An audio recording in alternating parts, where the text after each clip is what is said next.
Picture Hollywood in its golden era. Velvet curtains parting, perfume of possibility swirling through vintage movie palaces, every film a promise and every star a myth. Yet beneath the glittering marquee lights of classic cinema, some leading legends quietly followed a faith most audiences never imagined. Today, we're diving past the gossip columns and studio spin to reveal 9 marquee names whose spiritual journeys rewrote their own scripts.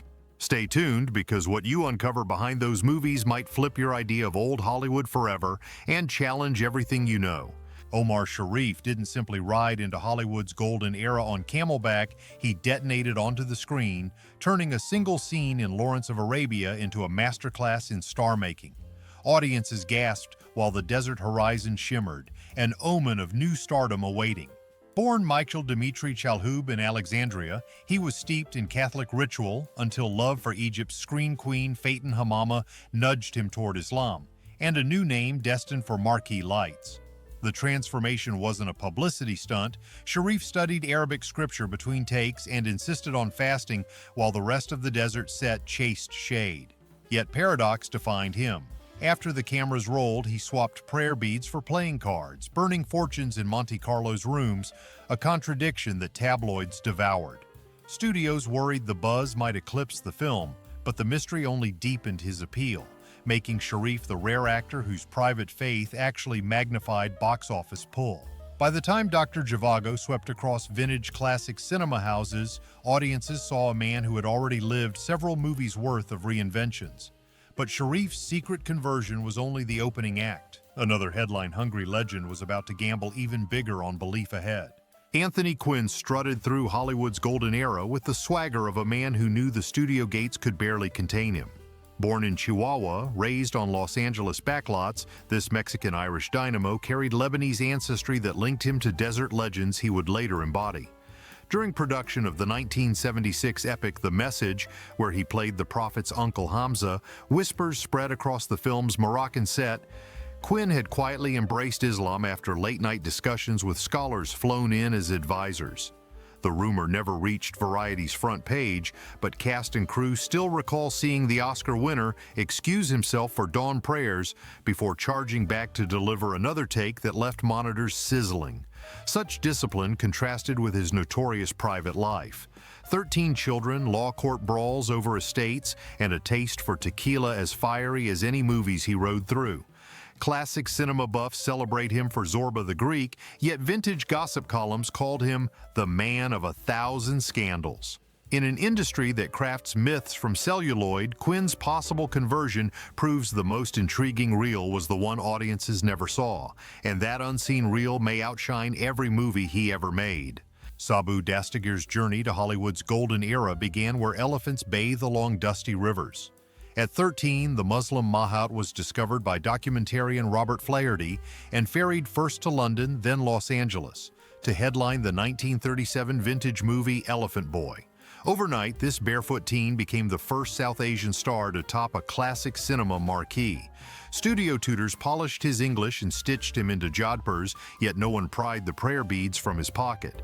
Crewmates joked Sabu could vanish between takes to whisper an entire sala before the director yelled, "Action!"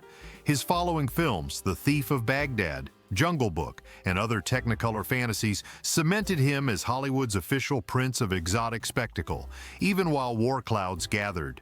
Refusing a cushy Bond tour, Sabu enlisted in the U.S. Army Air Forces, earning a Distinguished Flying Cross for braving flak over the Pacific. After peace, Hollywood's appetite for jungle epics faded, forcing him onto rodeo circuits and B-movies that paid in applause more than money. When a sudden heart attack ended his life at 39, tabloids called it fate. Historians call it tragedy, proof his full Technicolor legend lost another reel too soon for fans. Prince Ali Khan drifted through Hollywood's golden era like a real-life fairy tale, a debonair Ismaili Muslim whose passport stamps rivaled any studio travelogue. He wasn't chasing Oscar gold, he was chasing horsepower, champagne, and the perfect angle to photograph Rita Hayworth's smile. Yet his brief flirtation with classic Hollywood cinema still left gossip writers breathless. The Aga Khan's heir appeared in French and Italian movies, but Hollywood insiders begged him to sprinkle royal stardust onto their next film premiere. When he finally strolled onto a Fox soundstage in 1949, technicians swore the lighting improved. He'd pray quietly at dawn, then spend afternoons rehearsing love scenes that mirrored his tabloid romance with Hayworth, an interfaith marriage the Vatican denounced while newsreels spun it as destiny. Offset, Ali Khan set speed records at Le Mans, parked his Ferrari outside Beverly Hills polo matches, and tipped croupiers like struggling actors. Fate, however, ignored pedigree. A midnight crash on a damp Riviera road ended the prince's adventure at 48. The legend that survived proved Hollywood sometimes needs only a cameo to immortalize a name in its vintage movie mythology, and that fleeting role echoes through golden-era Hollywood folklore today. Turhan Bey was dubbed the Turkish Delight by fan magazines hungry for exotic spice during Hollywood's golden era. Born in Vienna to a Turkish Muslim diplomat and a Czech Jewish mother, he landed in Los Angeles in 1940, clutching a prayer rug and an accent the studios found irresistible. Universal plugged him into Technicolor spectacles, Arabian Nights, Ali Baba and the 40 Thieves, White Savage, movies that splashed desert mirages across wartime screens. Offset, Bey drifted effortlessly from mosque to jazz club, convincing columnists the real adventure started after the director yelled, "Cut." He fasted through Ramadan while mastering swordfight choreography. Whispering Quranic verses, he said, steadied his blade. Yet celebrity proved fragile. Whispers conflated his Turkish origins with Red Scare paranoia, freezing opportunities just as he seemed poised to dominate classic cinema. Retreating to Vienna, he reinvented himself behind the camera, crafting moody fashion spreads that echoed the chiaroscuro lighting of his best-loved vintage films. Decades later, nostalgia reeled him back for cult TV cameos on Sequest and Babylon 5, proof that charisma forged under golden-era spotlights never dies. It simply waits for cinephiles everywhere. Sammy Davis Jr. strutted across nightclub stages with enough electricity to light the entire Hollywood Hills, but his spiritual journey sparked an even hotter current beneath the surface of the golden era. Born into a vaudeville family that hustled from tent shows to classic cinema extras, Sammy tasted fame early yet gnawed on questions about identity and belonging. In the late 1950s, between Rat Pack rehearsals and breaking the color line on big-budget movies, he slipped into Nation of Islam meetings in Harlem, drawn by fiery sermons promising pride and power. For a moment, Las Vegas gamblers whispered that the pint-sized dynamo might trade Tux and Martini for kufi and prayer rug. FBI memos logged his mosque visits. Studio chiefs fretted ticket buyers wouldn't stomach a black Muslim headlining a Hollywood spectacle. Davis eventually embraced Judaism after a near-fatal car crash, but confidants swear he kept a Quran in his dressing room, insisting every faith had rhythm if you listened hard enough. That quiet eclecticism only deepened the mystique, a tap-dancing, trumpet-blasting one-man show whose offstage script rivaled any blockbuster film he ever upstaged, and the surveillance files still pulse with secrets. Jean Seberg seemed tailor-made for New Wave Paris, yet her rise was pure Hollywood fairy tale gone rogue. After Iowa cornfields and Otto Preminger's ruthless grooming, she leaped from small-town pageants to classic cinema infamy when St. Joan flamed at the box office. But the real drama unfolded off-screen. By the late 60s, the star of vintage movies like Lilith had traded studio gowns for leather jackets, standing beside Black Panther activists and slipping into mosques on Los Angeles' Crenshaw Boulevard.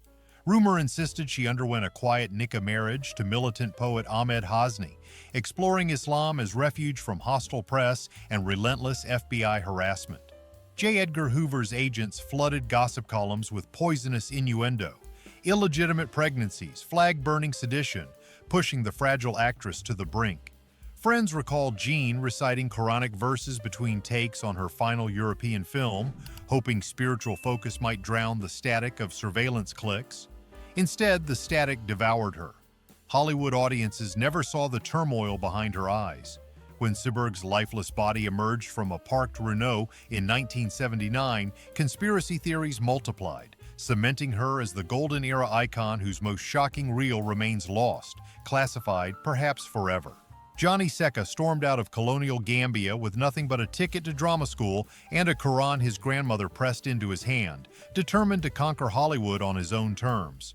The odds were brutal. 1950s casting agents pigeonholed black talent into porters and background noise, but Seca's voice carried the authority of a muezzin calling dawn prayers. When director Mustafa Akkad searched for someone to embody Bilal, the first muezzin of Islam in the epic film The Message, Seca seized destiny. The performance electrified classic cinema lovers and introduced Muslim heroism to audiences who'd only seen turbans in Saturday matinee swashbucklers. Yet studios still steered him toward exotic sidekick roles, so Seca pivoted to the British stage, shattering stereotypes in David Hare's plays before returning for movies like Roots, The Next Generations.